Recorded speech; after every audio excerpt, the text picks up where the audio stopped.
Cheguei ao mundo, logo berrei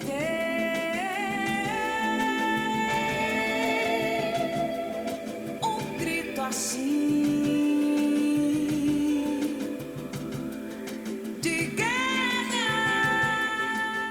Belém, na foz de todas as águas Mairi, de todos os povos, uma cidade que carrega as marcas de uma história de apagamentos, mas também de resistência. Antes da invasão europeia, este território era Mairi, lar dos tupinambás e outros povos tupi. Com a colonização, muitos foram silenciados, dizimados, tiveram seus territórios invadidos, suas línguas proibidas. Atualmente, o Pará abriga 65 territórios indígenas, mais de 30 línguas vivas e é o coração tupi da América do Sul, guardando uma diversidade cultural inestimável. A luta pela preservação e reconhecimento permanece até hoje, mas a resistência continua firme. Este episódio é uma homenagem às mulheres indígenas, guardiãs da cultura e da memória de seus povos. Recontaremos histórias que precisam ser ouvidas. Prepare-se para mergulhar na rica tapeçaria cultural de Belém e refletir sobre as mensagens que monumentos como este nos enviam e perceber em cada um deles a quem estamos honrando. Que dores e feridas eles escondem. Como podemos reparar as feridas do passado? Sou Márcia Cambeba, sou do povo Omágua Cambeba, sou do Alto Solimões, Amazonas. Minha profissão, eu sou geógrafa, tenho mestrado em geografia e doutoranda em estudos linguísticos. E sou artista, escritora, trabalho com a multiarte. O povo Cambeba nasce de uma grande chuva. O céu escureceu, deu uma grande chuva e dele desceu uma grande gota d'água, trazia duas gotas menores. O homem e a mulher Omágua Cambeba. Vieram descendo, descendo, bateram nas folhas dessa malmeira, que é a grande mãe das árvores, e vieram caindo devagarinho até atingir o grande rio de águas pretas. E por detrás da grande mãe Samalmeira nasceu o homem e a mulher Omágua Cambeba. Essa é a cosmopercepção de como nós surgimos no planeta. Ganhamos a terra e daí a territorialidade do povo Omágua Cambeba se deu. Por isso, o povo Cambeba constrói suas casas sempre perto do rio. Então, o rio ele é referência, porque nós somos o povo das águas. A verdade é que desde o século XV, o meu povo sempre andou vestido, porque eles produziam extensas áreas de algodão e as mulheres eram responsáveis de tecer o algodão e construir a vestimenta. Para os homens, era uma camisa de manga 3/4, com abertura nas axilas para poder transpirar. A calça vinha até a altura do joelho. As mulheres uma manta longa, semelhante ao vestido, aquele vestido longo que tem aqueles folheados na lateral. E as meninas que não eram casadas e as crianças usavam mini blusa e mini saia. E o Lacondamine, ele vai dizer no seu livro que o povo Cambeba colhia o látex e produzia botas, cano curto para as mulheres, de forma artesanal mesmo, né? E cano longo para os homens, e era usado para caminhar. Então a gente usava botas, sapato e roupa. Então, desconstruindo a ideia daquele, entre aspas, né? O índio que anda nu. As pessoas precisam compreender também um pouco da história para poder entender essa dinâmica e essa cultura dos vários povos que ainda habitam o nosso território, né? O nosso Brasil. palavra índio, ela é muito pejorativa para nós. Por quê? Porque é uma palavra criada para nivelar todo mundo. No que nivela, a gente tira direitos. Quando eu escrevi Índio Eu Não Sou, eu quis mostrar para as pessoas a maneira certa de se reportar ao nosso povo, pelo nome ao qual representa, né? Tupiniquim, Marajoara, Cambeba, Cocama, Caixana, Miranha, são tantos povos. E isso tudo é tão bonito, né? E a palavra índio, ela carrega tanta violência. Belém foi um grande território indígena, né? Tantas outras cidades que deram origem tantas outras aldeias deram origem à cidade. Então, dito isso, eu quero dizer que todo brasileiro, ele tem indianidade. É uma coisa. Por quê? Porque ele nasce num país que foi vivenciado, territorializado por muitos povos. Metade desses povos dizimados com um contato, com a dita colonização. Mas quem tem etnicidade é aquele que tem a vivência do lugar, né? Ter indianidade é uma coisa, ter etnicidade é outra. Você precisa compreender quem você é, você precisa ter vivência de lugar, você precisa compreender o contexto das narrativas, da memória, da própria história, não a história do livro, mas a história que o seu próprio povo repassou e continua repassando através da oralidade, que foi e continua sendo a nossa maior forma, posso dizer assim, ou a nossa primeira maneira ou forma de transmitir saberes, de ensinar.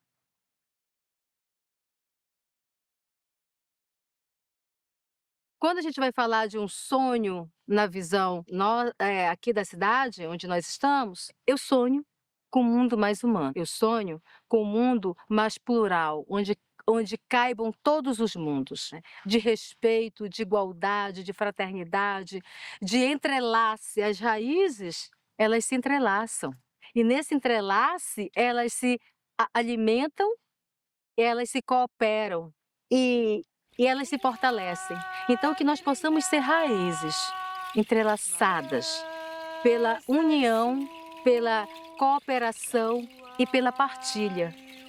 Quando a gente está vivenciando aqui, então, entre parentas, entre mulheres indígenas, precisa haver esse entrelace de raízes. Entre mulheres, aí eu já vou falar de uma forma geral, precisa haver esse entrelace de raízes, para que a gente possa, quem sabe assim, todas nós juntas, segurar o céu, né? E a partir de um lugar de fala. Qual é o meu lugar de fala? O meu lugar de fala está dentro de uma construção de territorialidade, de ancestralidade, de sagrado, que envolve um povo chamado Cambeba.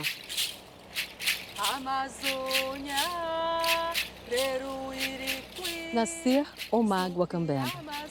Eu venho de muitos rios, sou herdeira das canoas, na fala tupi me encontrei.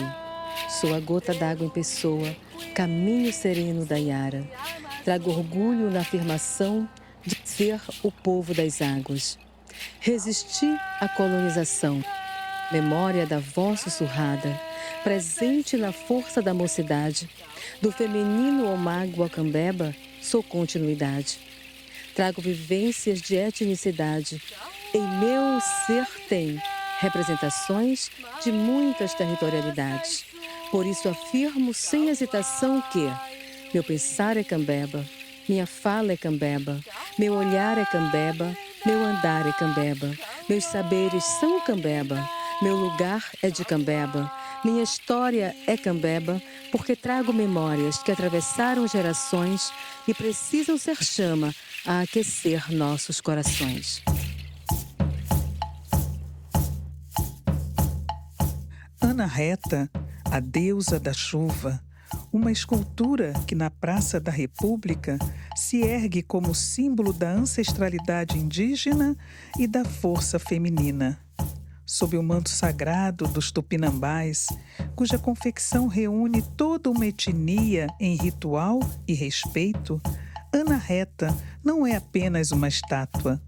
Ela é um marco, um lembrete do que foi perdido e do que ainda pode ser resgatado. Eu sou a Marineide Juruna, da aldeia Boa Vista, do quilômetro 30, município de Vitória do Xingu. O povo Juruna, né, chegou à rodovia do município de Vitória do Xingu, de primeiro momento pelo impacto da invasão da borracha, né? Eu, como a primeira neta, né, eu ficava ouvindo a vovó os impactos que ela sofreu até chegar onde ela fundou a aldeia que hoje existe. Então, eu vi muitas coisas ser construídas no sonho da minha avó. Ao longo do tempo, desde que eu nasci, né, que eu vi a minha avó, as lutas da minha avó, os desafios na agricultura, no artesanato, no cuidado com as pessoas. Minha avó era parteira, né?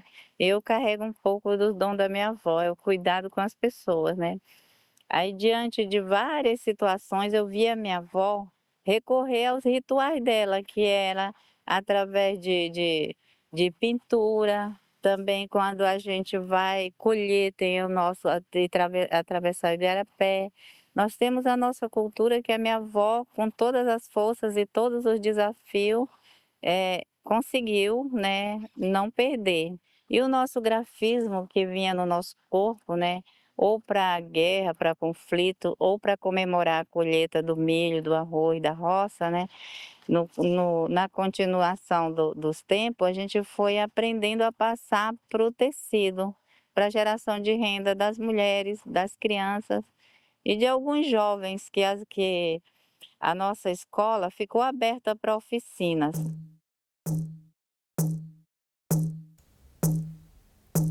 Quando nós falamos de impactos, quando nós engajamos nas lutas a favor do território, é porque não existe saúde sem alimentação. Então, com essas invasões, com essas agressões, com esses impactos que afetou a comida e os corpos de muito, a violência no nosso município, ele cresceu bruscamente com o processo do Belo Monte, Célia. E com isso foi afetando a nosso modo de viver, tanto na água como na floresta. E a nossa preocupação maior é com a comida, porque sem comida não tem saúde. E a gente fala de saúde e de segurança. E aonde está a nossa segurança? No nosso território. Então, todo esse impacto que causou essa insegurança para a gente, né, fez com que a gente se reunisse, a gente enfrentasse outros tipos de desafio que a gente se sente ameaçada, nossas vidas estão ameaçadas. Hoje nós vivemos num território extremamente violento. A gente tem pouco direito de falar, pouco direito de opinar, porque foi gerado um grupo pequeno, foi formado um grupo pequeno de pessoas que querem fazer e acontecer, esquecendo a segurança alimentar, a saúde, desrespeitando o território e a natureza. Quando a gente defende a natureza, a gente defende os animais e a comida e a nossa água.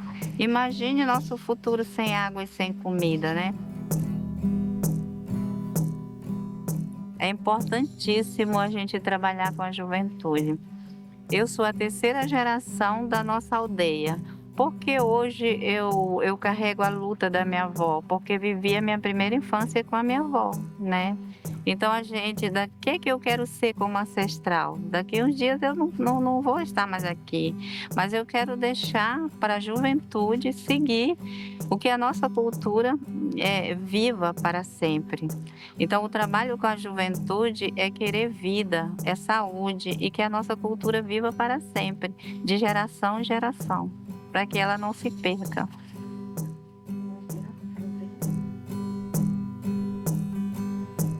E uma coisa muito importante, Célia, a gente não quer perder a nossa cultura com as nossas ervas.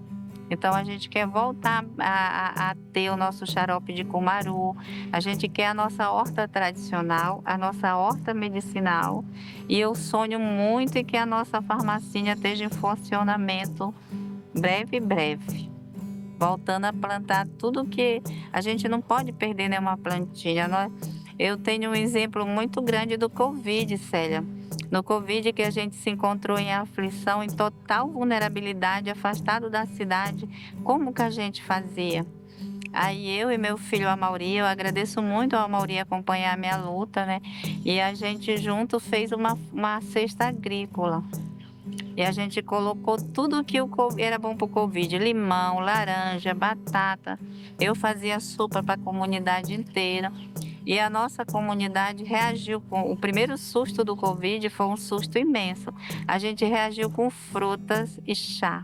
A gente resgatou todos os chá que tinha e eles confiam no meu chá. E a gente de longe tomar o chá, né?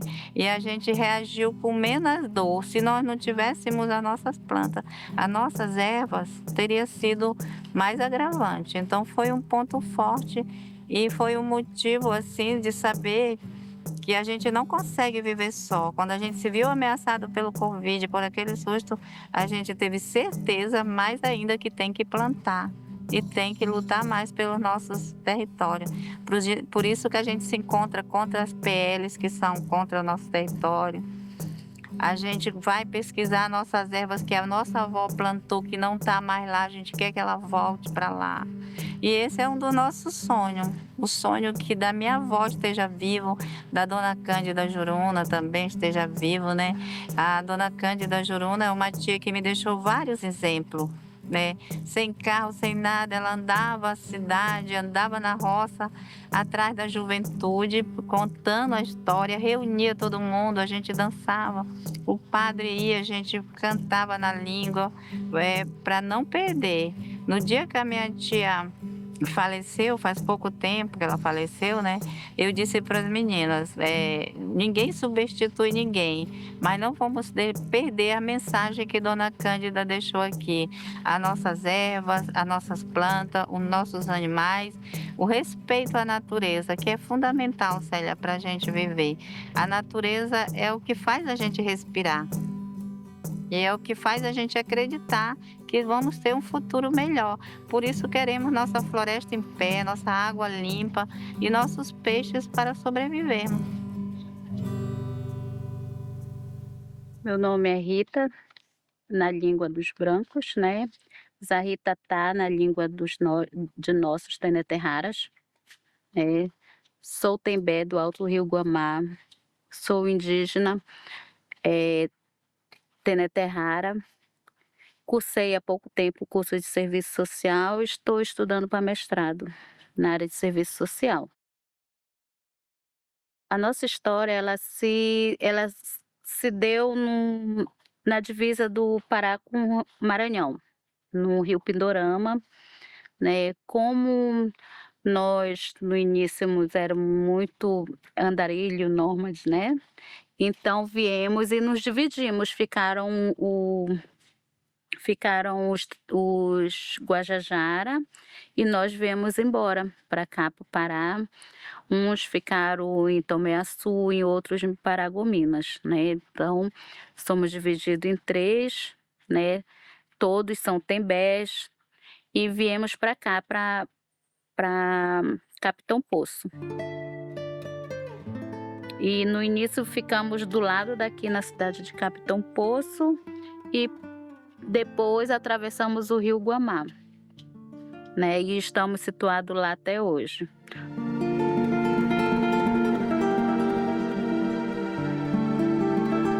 A ditadura militar, eu lembro que eu tinha mais ou menos uns 5 anos de idade, né?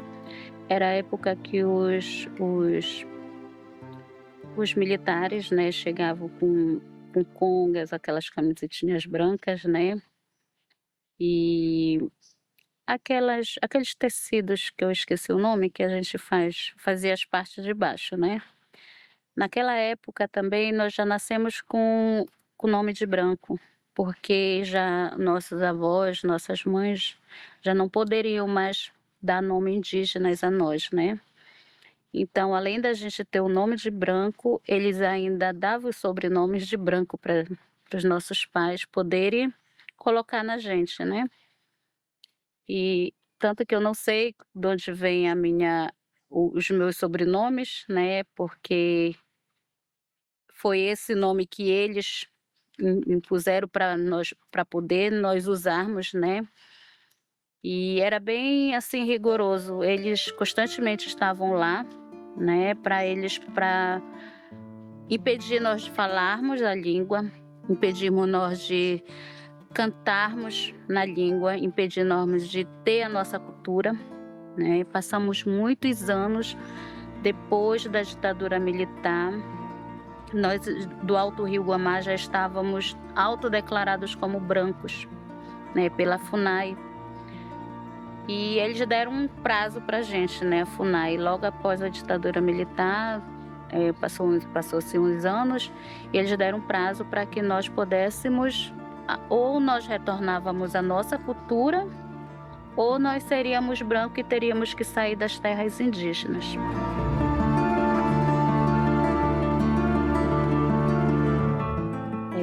Eu saí da aldeia, eu tinha 7 para 8 anos, né? Logo após a minha mãe ter falecido, de parto, né? Ela faleceu já no 9º filho, né? Era o 9º filho, e deu eclâmpsia nela e ela faleceu. E meu pai sumiu, saía para caçar, saía para pescar, passava-se meses, né, fora, e quem cuidava de nós eram os 2 irmãos mais velhos. Os 2 irmãos mais velhos, eu lembro muito assim, durante a noite, né, que eles saíam para pescar, para poder alimentar os outros 7 irmãos, né, que eram os 2, que a caçula, né, logo após que a minha mãe morreu, quem tomou conta foi a minha avó paterna. E a minha irmã mais velha com meu irmão mais velho que tomava conta da gente, né. Então, como ainda era na época da ditadura militar, eles levavam, né, assim, óleo, coisas básicas assim. E a minha irmã ia lá com o chefe do posto, que era enfermeiro, junto com a sua esposa, né, e pedia lata de óleo, sardinha, assim, para também alimentar a gente. Ela fazia aquela farofa e a gente comia à noite e íamos dormir. De dia passávamos, como morava na beira do rio, passávamos praticamente o dia na beira do rio, né. E quando passou-se um tempo, né, a minha mãe essa senhora que era enfermeira lá, casada com o chefe do posto, né, ela adotou uma criança, né, e precisava de alguém para tomar conta daquela criança. E foi que eu vim de lá, né, saí de lá e vim para cá, para Belém, tomar conta dessa criança recém-nascida. Essa senhora,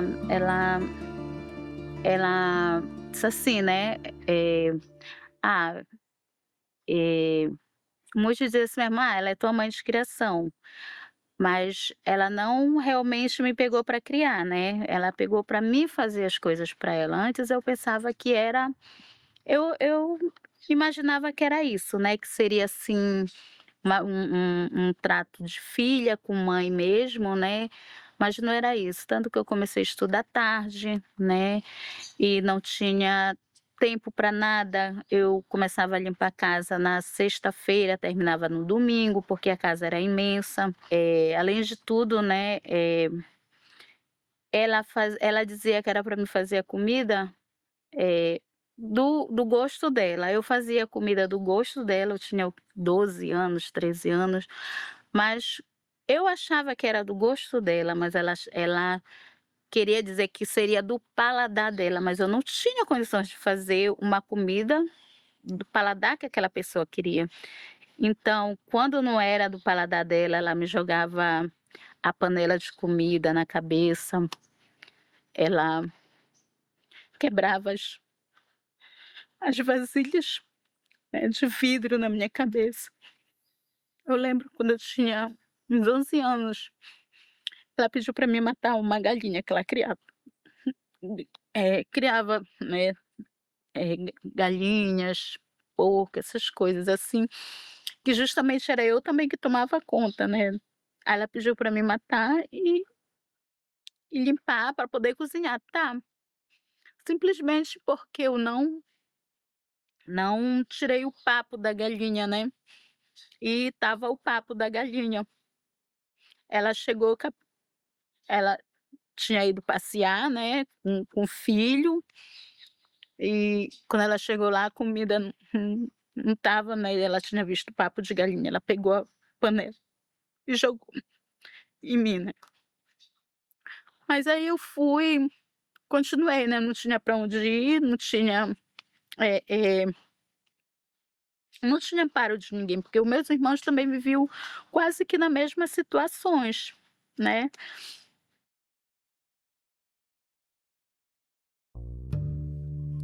Olha, eu fiz esse curso de serviço social porque eu senti falta, né, de uma assistente social indígena para ver a diversidade, né, dos povos indígenas. Todas as assistentes sociais da CASAI são pessoas brancas, então não entendem.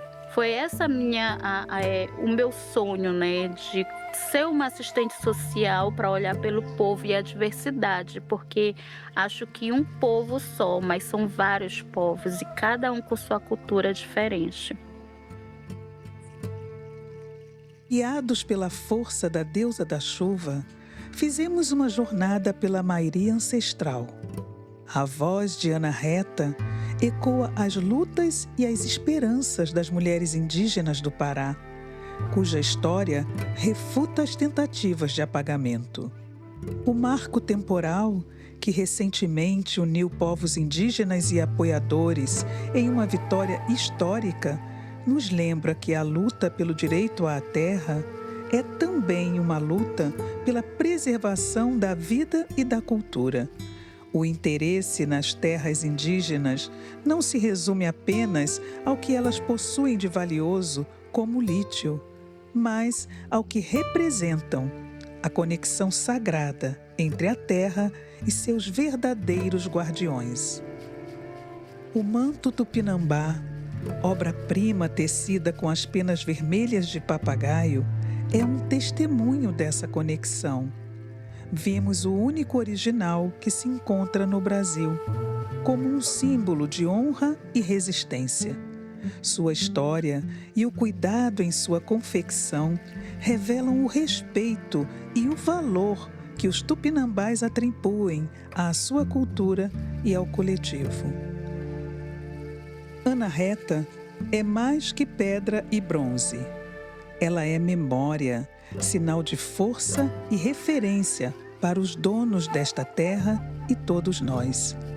Que este episódio seja uma ponte entre o passado e o presente, inspirando-nos a olhar para o futuro com mais respeito e empatia. A história que resgatamos aqui não é apenas dos povos indígenas, é nossa também. Que possamos carregar conosco as lições deste lugar de fala, reconhecendo as vozes que ainda ecoam e as que precisam ser amplificadas.